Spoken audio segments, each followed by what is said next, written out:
Sylvie ist beschäftigt, sie hat keine Zeit zum Telefonieren. Sylvies Mutter sagt, Sylvie versucht grad einen neuen Start in ihrem Leben. Sylvies Mutter sagt, Sylvie ist glücklich, warum lässt es nicht in Ruhe? Die Frau vom Amt sagt, 40 Cent mehr für die nächsten 3 Minuten. Liebe Frau von der Post, ich will doch nur noch einmal mit ihr reden.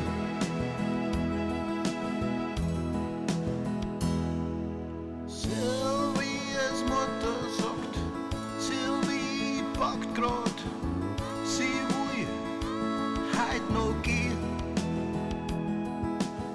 Sylvies Mutter sagt, Sylvie will heiraten, so einen Typen aus der Stadt. Sylvies Mutter sagt, sag jetzt nix mehr, du bringst es zum Wohnen an. Die Frau vom Amt sagt, 40 Cent mehr für die nächsten 3 Minuten.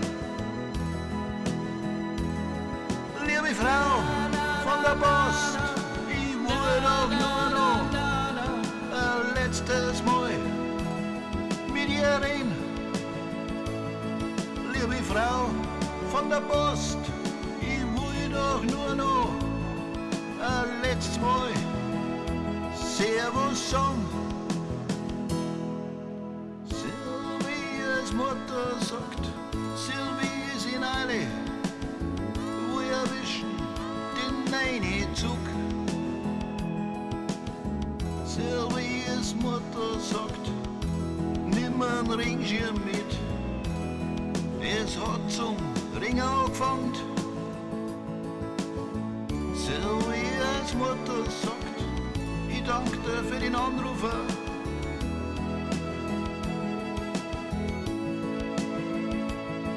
Die Frau vom Amt sagt, 40 Cent mehr für die nächsten 3 Minuten.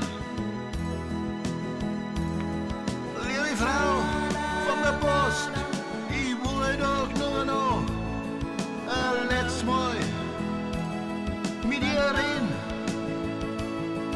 Liebe Frau von der Post, ich will doch nur noch ein letztes Mal. Ein letztes Mal.